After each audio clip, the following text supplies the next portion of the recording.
అది కంపల్సరీ చూపియాలి కూడా. ఇంకోటి ఏంటంటే నా ఆడియో రికార్డింగ్ మాత్రమే పెడుతుంది కదా, మరి ఆమె మాట్లాడిన ఆడియో రికార్డింగ్ కూడా కావాలి. ఆమె మాట్లాడిన ఆడియో రికార్డింగ్ కూడా బయట పెట్టాలి. మందు డబ్బా పట్టుకొని అమ్మా నువ్వు లేకుంటే స్వామి అని పిలుస్తా, స్వామి నువ్వు లేకపోతే నేను చచ్చిపోతాను, నువ్వు నన్ను కాపాడుకో, నాకు తోడుండు, ఒక ఆశ్రమం పెడతాను, నీకు ఆశ్రమం కట్టిస్తాను, అక్కడ ఉంటాను అని ఎలా అన్నావు? నువ్వు ఏ ఉద్దేశంతో అన్నావు? నువ్వు ఎంత డిప్రెషన్ నుండి అన్నావు? ఇంకోటి, నేను లవ్ యూలు మిస్ యూలు అనేటి నేను అది నా కామన్ వర్డ్. అందరితోని ప్రేమగా ఉంటాను, ప్రేమగా మాట్లాడతాను. నాకు అదొకటే తెలుసు. ఎవరిని నేను ద్వేషించను, ఎవరితో నేను అలా ప్రవర్తించను. ఎందుకంటే ఎవరైనా సరే కష్టాలలో ఉండే బయటికి వస్తారు. ఆ బయటికి రావడానికి నేను వాళ్ళతో ప్రేమగానే మాట్లాడతాను. అవి నా common words, love you miss అనేది. కానీ దాన్ని ఎలా మీరు పోర్ట్రేట్ చేస్తున్నారు? ఆ అమ్మాయికి కూడా సిగ్గులేదా? మరి ఇప్పుడు నేను వర్షిని పెళ్లి చేసుకుంటాను వర్షినిది అన్నప్పుడు ఇన్ని రోజులు లేంది ఈ రోజు ఎందుకు మీడియా ముందుకు వచ్చినావు? అదే రోజు వచ్చి మీడియా ముందు మాట్లాడొచ్చు కదా, అంత దమ్ము లేదా? ఇప్పుడు నీకెవడో వచ్చి చెప్తే నువ్వు మీడియా ముందుకు వస్తున్నావా? ఎవడో వచ్చి, నువ్వు లాయరే కదా, అదే రోజు నువ్వు కోర్టులో అదే నువ్వు చేసే కోర్టులోనే నువ్వు పిటిషన్ వేసుకోవచ్చు కదా. ఇప్పుడు నువ్వు లాయర్ కాబట్టి అలా కూడా చేస్తావేమో.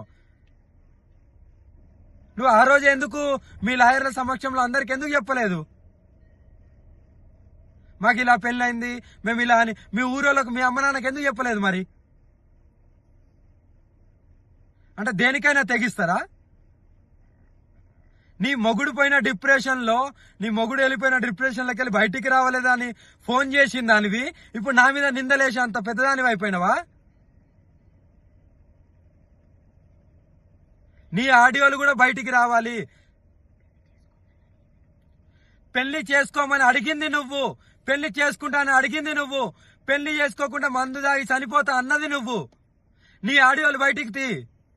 నువ్వు ఆడియో రికార్డింగ్ పెట్టుకున్నావేమో, బయటికి తీ.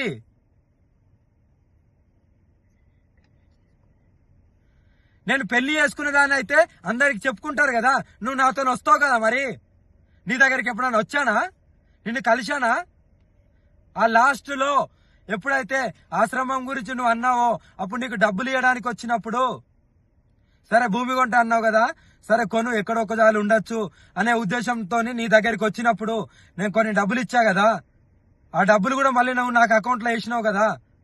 ఈ అకౌంట్ కూడా తీసి చూపెట్టు, నేను ఇంతేషా అంతేషా అని చూపెట్టు. మరి అవి కూడా అకౌంట్లో అవి ఎవరిచ్చిళ్ళు ఏంటనేది నీకు తెలియాలి, ప్రజలందరికీ తెలియాలి.